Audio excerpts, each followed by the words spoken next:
So hi everyone, welcome to the late review. शुरुआत करते हैं आज की बिजनेस न्यूज़ के साथ। ठीक है। तो सबसे पहले हम देखते हैं मार्केट को। मार्केट में अगर हम देखें तो निफ्टी 50 जो है अपना वो 245 पॉइंट से अप था। ठीक है।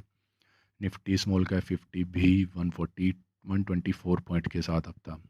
और निफ्टी मिड कैप 50 देखें तो ये 210 पॉइंट्स के साथ अप था। मतलब अगर देखें मार्केट जो है ऑलमोस्ट ग्रीन देखने को ही मिला है। उसका एक मेजर रीज़न ये भी है कि जो मतलब मोदी जी ने जो अनाउंसमेंट करी थी, मतलब जो जीएसटी को लेके जीएसटी 2.0 लॉन्च हुआ है, जो नया जीएसटी रिफॉर्म आया है, उसका में एक मेजर रीज़न ये भी था कि स्टॉक मार्केट में कल इतना जंप देखने को मिला था। ठीक है। अगर कल के जो टॉप 4 गेनर्स हैं उनकी बात करें, वो थे अपना Maruti, Nestle India, Bajaj finance और हीरो मोटोको। ठीक है। और जो टॉप 4 लूजर्स थे वो थे ITC, Larsen and turbo, eternal और टेक महिंद्रा। ठीक है। और ये कोरस्पॉन्डिंग इनका ने कितना गेन किया है कितना लॉस किया है ये आप स्क्रीन पे देख सकते हैं। ठीक है। स्क्रीनशॉट लेना है तो ले लो भाई। अब आगे बढ़ें। आगे अगर हम बात करें, आगे अगर हम आगे देखते हैं, आगे की न्यूज़ है कि भी जो निखिल कामत है, उन्होंने 137.5 करोड़ जो है वो इन्वेस्ट किया है गोल्डी सोलर के अंदर, ताकि वो अपनी कैपेसिटी को एक्सपेंड कर सकें। ठीक है। मतलब गोल्डी सोलर क्या है, ये एक लीडिंग मतलब जो सोलर पीवी मॉड्यूल होते हैं उनका मैन्युफैक्चरर है। ठीक है। अगर हम पिछले साल की बात देखें तो जो गोल्डी सोलर है, इन्होंने अपनी कैपेसिटी जो है वो 3 गीगावाट से 14.7 गीगावाट तक एक्सपेंड की है। मतलब ऑलमोस्ट ट्रिपल करी है। और ये अपनी जो सारी सोलर फैसिलिटीज़ हैं ये सोलर गुजरात के अंदर जो है वहाँ सेटअप कर रहे हैं। ठीक है। मतलब अगर हम देखें जो निखिल कामत है ये मतलब ऑलरेडी इंटरेस्टेड थे जो एनर्जी ट्रांजिशन है सेक्टर में इन्वेस्ट करने के लिए। इन्होंने अपने मतलब पॉडकास्ट वगैरह में भी मेंशन किया है। ठीक है। मतलब जो ये कंपनी है गोल्डी सोलर, इनका जो मेन एम ये है कि ये हाई एफिशिएंट सोलर मॉड्यूल्स और सेल्स बना सके एडवांस टेक्नोलॉजी का यूज़ करके, ताकि जो हमारी जो डिमांड ग्रोइंग डिमांड है चाहे वो डोमेस्टिक हो या एक्सपोर्ट वाइज हो, ये उसे मीट कर सकें। ठीक है। अगली न्यूज़ की तरफ बढ़ते हैं। अगली न्यूज़ है भाई अपनी जीएसटी रिफॉर्म को लेके। मतलब जो नया जीएसटी रिफॉर्म जीएसटी 2.0 लॉन्च हुआ है वो, मतलब जो प्राइम मिनिस्टर नरेंद्र मोदी जी हैं, इन्होंने ये लॉन्च किया है एज अ दिवाली गिफ्ट। मतलब ये जो है मेन जो कॉमन मैन हो गया, ठीक है, जो एमएसएमईज होगी, मतलब उनके ऊपर जो बर्डन था ना टैक्सेस का, उसे रिड्यूस करने के लिए ये इंट्रोड्यूस किया गया है। ठीक है। और सेंटर का कहना ये है कि भाई इससे इनको जो है 50 से 60 हज़ार करोड़ का नुकसान होगा, रेवेन्यू का लॉस होगा, जो है जीएसटी में मतलब रिड्यूस किया है इसकी वजह से। ठीक है। मतलब गवर्नमेंट ने जो है अब जीएसटी की सिर्फ दो मेन स्लैब्स रह गई हैं, वो है 5% की और 18% की। मतलब जो करंट की जो 4 स्लैब्स थी उसे रिड्यूस करके दो कर दिया है, ताकि मतलब क्लैरिटी के लिए, ताकि ईज़ ऑफ कंप्लायंस रहे। ठीक है। मतलब अगर हम देखें तो जो असेंशियल गुड्स हैं जैसे कि अपने ये दूध हो गया, फूड हो गया, टूथपेस्ट, स्टेशनरी वगैरह और रिन्यूएबल एनर्जी के जो आइटम्स हैं, मतलब ये जो है 0 से 5% की जीएसटी की रेंज के अंदर रहेंगे। ठीक है। और जो अपने ये टू व्हीलर्स हो गए, बसेस होगी, ठीक है, स्मॉल कार्स होगी, ये 28 से 18% पे आ गए हैं। ठीक है। मतलब अगर हम डिटेल में देखेंगे आगे, मतलब क्या चीज़ का कितना पहले जीएसटी था अब कितना हो गया। ठीक है। फिर अपना और एक और चीज़, जो अपने सिन गुड्स होते हैं जैसे कि टोबैको हो गया, सिगरेट हो गया, पान मसाला हो गया, इन पे जीएसटी बढ़ा दिया है। मतलब हायर ही है इन पे कितना हो गया 40%। मतलब अगर हम मोटा मोटी देखें तो जो करंटली हमारा जो 28% का जीएसटी था, जो कॉमन मैन चीज़ें यूज़ कर रहा है, तो 90% जो है चीज़ों पे जो टैक्स है वो कम हो गया है, वो 18% तक आ गया है। ठीक है। अब देखते हैं कि भाई मतलब किस चीज़ पे कितना टैक्स कम, मतलब सॉरी जीएसटी कितना कम हुआ है। ठीक है। जैसे कि कार, एसी, टेलीविज़न वगैरह। ठीक है। नए जीएसटी रिफॉर्म के अंदर मतलब सबसे पहले अगर हम देखें तो करंटली 4 जीएसटी के टायर्स थे। एक था 5% का, 12% का, 18% का और 28% का। ठीक है। अब गवर्नमेंट ने इसे सिंपलीफाई करके क्या कर दिया, इसे 2 टायर सिस्टम बना दिया है। वो उसमें सिर्फ 5% और 18% रह गया। ठीक है। और एक सेपरेट सिन टैक्स है, वो किस चीज़ के लिए है, वो है टोबैको और लग्जरी गुड्स के लिए, ठीक है। और जैसे कि अगर हम डेली यूज़ आइटम्स देखें, जैसे घी हो गया, चीज़ मतलब जो खाने खाने वगैरह की चीज़ें होंगी, केचप, नूडल्स वगैरह एटसेट्रा, और जो इंश्योरेंस प्रीमियम्स हो गए, ये 0 से 5% के स्लैब के अंदर आएंगे, ठीक है। ताकि मतलब जो बेसिक हाउस होल्ड का बजट्स हैं वो उसमें थोड़ा ईज़ मिले लोगों को, ठीक है। फिर जैसे कि अगर आगे आगे देखें, जो गुड्स हो गए हमारे, जैसे कार्स, एसीज, टीवी वगैरह, हेल्थ केयर, ये इनका जो है जीएसटी है 28 से 18% के कर दिया है, ठीक है। अब ये भी चीप हो गया। मतलब लोअर जीएसटी करने का मतलब सरकार का सिर्फ एक ही है कि भाई डिमांड बढ़े, मतलब कंजप्शन बढ़े लोगों की, लोग ज़्यादा कंज्यूम करें तो इकोनॉमी बढ़ेगी। और स्पेशली इससे जो है मिडिल क्लास का बर्डन रिड्यूस होगा, क्योंकि सबसे ज़्यादा वही पीस रहे थे भाई, ठीक है। अब आगे बढ़े हैं, ये देखो स्क्रीन पे, ये मतलब पहले मतलब अभी करंट कितना जीएसटी था, अब जो नया प्रपोज जीएसटी आया है उसके अंदर कितना जीएसटी हो गया, ठीक है। और जैसे स्मॉल कार की बात करें, अभी जो है उस पर 28% टैक्स था। अब जो नया जीएसटी 2.0 नया रिफॉर्म आया जीएसटी का, उसके अंदर उसका tax reduce, sorry, GST reduce होकर 18% हो गया। ऐसे ही एसी टीवी का भी 28 से 18% हो गया। और जो इंश्योरेंस है, जैसे हेल्थ इंश्योरेंस वगैरह, ये प्रीमियम्स थे इनके, ये 18% से 5% हो गया या नील, मतलब वो डिपेंड करेगा कौन सा ले रहे हैं, क्या ले रहे हैं। और जो डेली यूसेज के आइटम्स वगैरह हैं, खाने पीने वगैरह के, ये सब कुछ, ये 5% से, ये 0 से 5% के बीच में ही आएगा बेसिकली। डिपेंड करेगा वो क्या चीज़ ले रहे हैं, हम क्या चीज़ नहीं है। मशीनरी जो है ये 18 से, ये तो 18 ही मतलब ऑलमोस्ट सेम ही है ये। और जो ऑटो कंपोनेंट्स हैं ये भी 28 से 18% हो गया। और हेल्थ केयर के जो प्रोडक्ट्स और सर्विसेज हैं ये 5 से 18% के बीच में आ गए हैं, और पहले 18% थे, ठीक है। अगर हम एफएमसीजी और रिटेल पे देखें, ये भी 0 से 5% पे आ गए हैं, पहले 5 से 12% के बीच में था। अब सिन गुड्स को देखो, ये टोबैको, सिगरेट, पान मसाला, पहले 28% प्लस थे, ठीक है। अब 40% सेपरेट लगेगा इनके ऊपर, मतलब बढ़ा दिया है इसे। और अभी देखो, अगर क्लियरली तुम्हें विजुअली देखना है, ब्लू जो है ये, मतलब जो चार्ट है इसमें ब्लू रिप्रेजेंट कर रहा है जो करंट जीएसटी था, और ऑरेंज है जो अब नए प्रपोज जीएसटी आया है। मतलब ऑलमोस्ट देखो तो हर चीज़ का रिड्यूस ही हुआ है भाई, ठीक है। सिर्फ मशीनरी का बराबर रहा है और बाकी सिन गुड्स का बढ़ा है, बाकी मतलब ऑलमोस्ट 90% कम हुआ है। तो इससे बहुत बर्डन कम होने वाला है भाई लोगों के ऊपर, इससे अब खुश होने वाले हैं लोग बहुत। इतने दिन से जो हल्ला मचाया हुआ था ना, GST GST tax tax tax, अब कम हुआ है थोड़ा, देखते हैं अब क्या रिएक्शन रहता है लोगों का। अब देखें, अगर अगली न्यूज़ है आईपीओ की, तो भाई 19 से 21 अगस्त के बीच में 4 आईपीओज आ रहे हैं। उसमें पहली तो है अपनी विक्रम सोलर की, ठीक है। मतलब ये जो है टोटल 2079 करोड़ रेज करने वाले हैं इस आईपीओ के अंदर, और जिसकी जो शेयर प्राइस की रेंज है वो 315 से 332 की रहेगी, जिसमें इसका फ्रेश इशू रहेगा 1500 करोड़ का, और ओएफएस रहेगा 579 करोड़ का। मतलब ये फंड्स जो है रेज कर रहे हैं, मतलब जनरली एक्सपेंशन के लिए, 2 फेज़ में एक्सपेंशन करने की बात कर रहे हैं ये, ठीक है। अगर हम इस कंपनी के बारे में देखें, इनका रेवेन्यू जो है वो FY23 में 2073 करोड़ के अराउंड था, ठीक है। और FY25 में ये बढ़ के 3423 करोड़ हो गया है। मतलब अगर पैट की बात करें तो ये 14% से 140% तक ग्रो हो गया, ठीक है। मतलब अच्छा है, ग्रो हो गया है। और इनकी जो मैन्युफैक्चरिंग कैपेसिटी है वो करंटली 4.5 गीगावाट की है, और ये 20.5 गीगावाट टारगेट कर रहे हैं FY27 तक। अब अच्छे है, बढ़िया है। अब बाकी और जो 3 आईपीओज हैं, जो विक्रम सोलर के अलावा और जो आईपीओज आने वाली हैं 19 से 21 अगस्त के बीच में, विक्रम सोलर की थी एक तो, जो कि 2079 करोड़ रेज करने वाले हैं, ठीक है। बाकी अपनी 3 और हैं, जिसमें पहली है जेम एरोमेटिक्स, ये 451 करोड़ रेज करने वाले हैं। फिर अपनी है श्रीजी शिपिंग, ये 411 करोड़ रेज करने वाले हैं।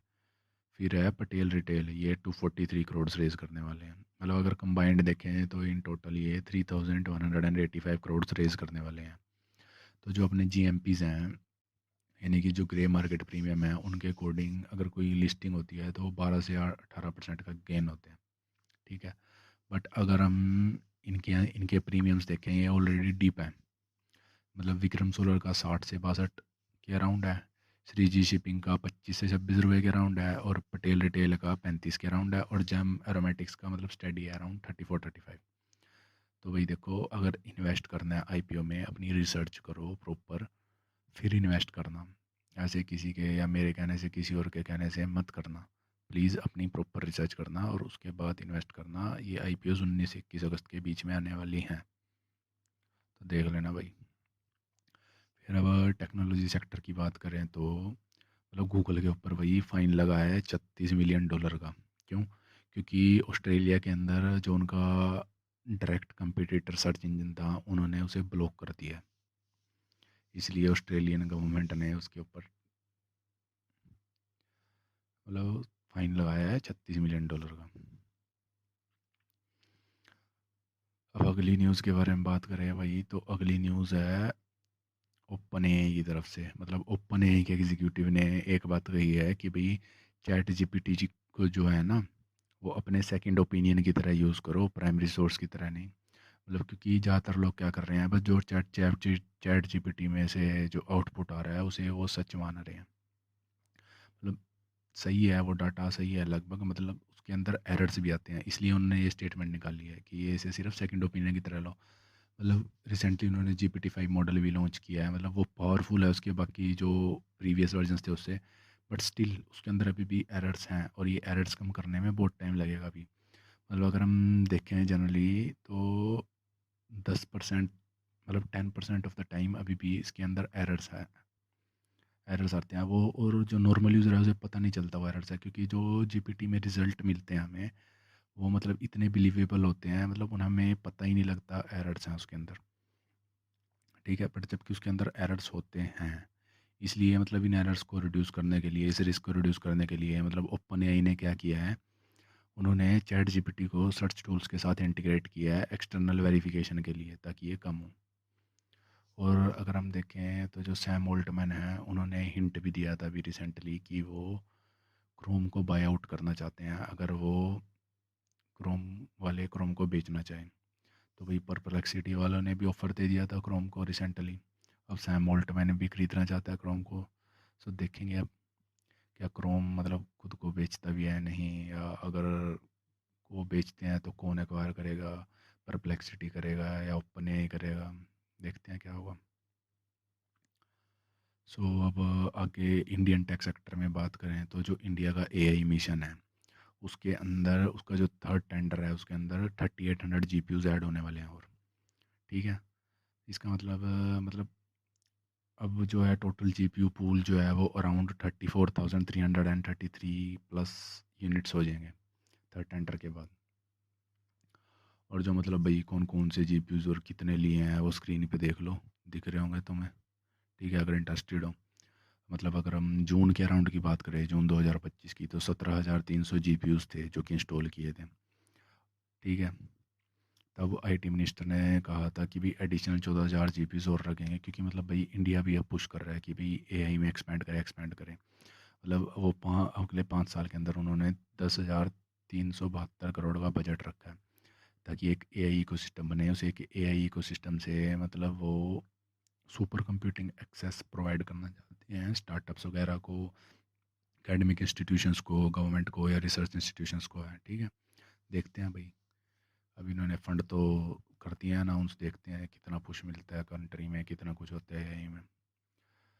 एआई भाई, अभी तो सब लोग पहले कह रहे थे बबल है, बबल है, बबल है। मतलब अगर हम देखें, अब बहुत ज़्यादा टाइम हो गया, 2020 से चल रहा है, मतलब 22 से तो प्रॉपर चल रहा है कि भाई ए आई पहले कह रहे थे बबल है, ये ख़त्म हो जाएगा 1 साल में, 2 साल में, मतलब अगर हम 3-4 साल हो गए।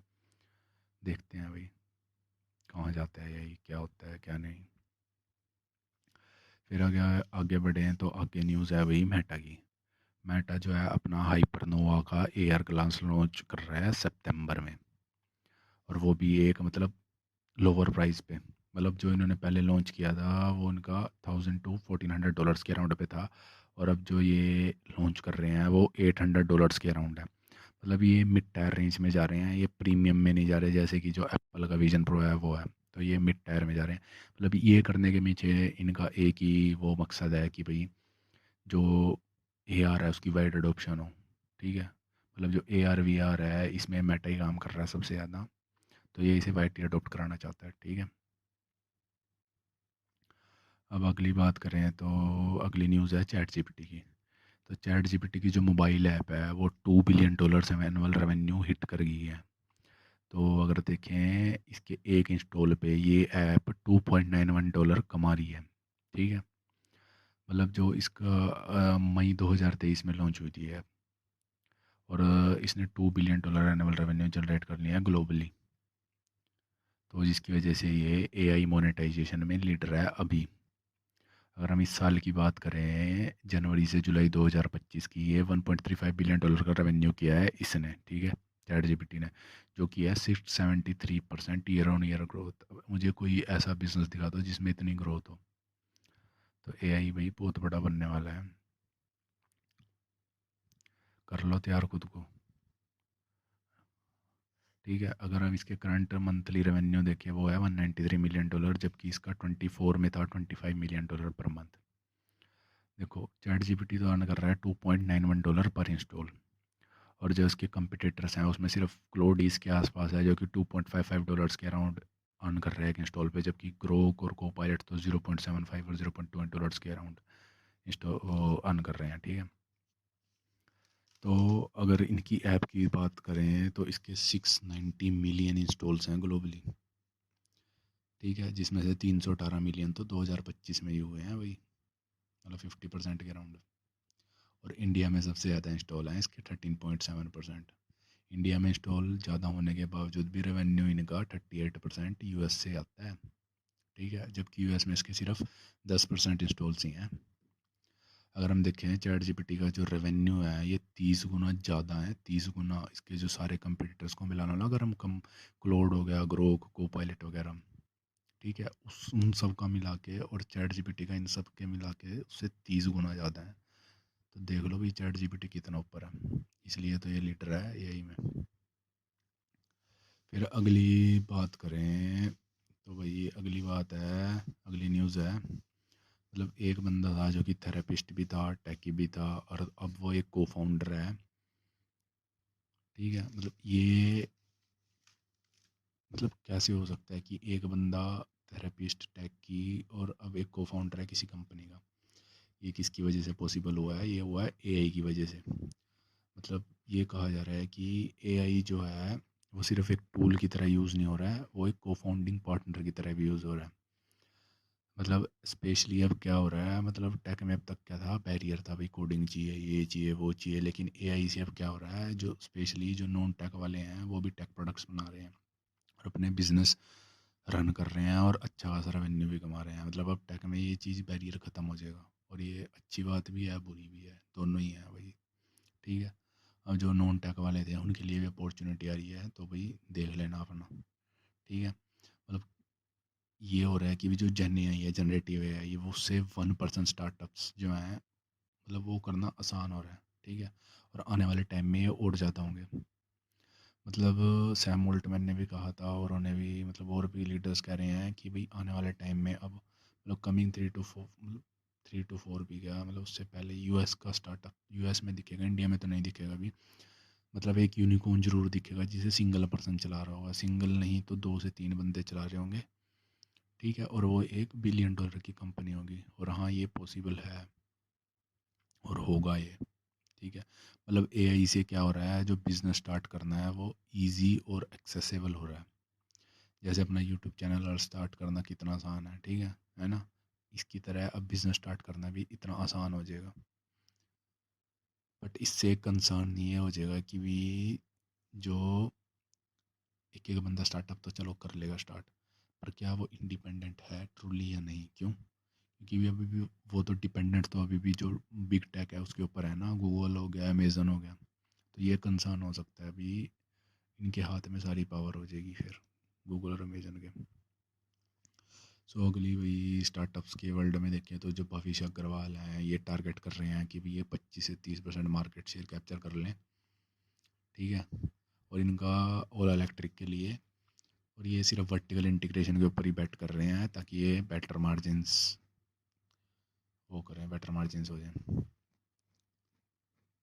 मतलब ये क्या कर रहे हैं, नए प्रोडक्ट्स वगैरह लॉन्च कर रहे हैं और ये सिर्फ वर्टिकल इंटीग्रेशन पे इनका टोटल फोकस है। मतलब इसका भविष्य अग्रवाल का क्या कहना है कि भाई अगर ईवी सेक्टर में मनी बनानी है तो सिर्फ प्रोडक्शन स्केल करके नहीं बनेगी वो, उसमें हमें नई टेक्नोलॉजी और एडवांसमेंट मतलब वर्टिकल इंटीग्रेशन करना पड़ेगा टेक्नोलॉजी वाइज, ठीक है। मतलब ये जो है ओला की जो गीगा फैक्ट्री है, मतलब उसे as a broader energy platform की तरह बिल्ड कर रहे हैं इंडिया के लिए, ताकि वो सिर्फ हर चीज़ को मतलब पावर कर सके, सिर्फ ईवीज़ को नहीं, ड्रोन्स हो गए, रोबोटिक्स वगैरह, ग्रिड स्टोरेज, मतलब ये एनर्जी प्लेटफॉर्म बिल्ड करना चाहती है इंडिया के लिए।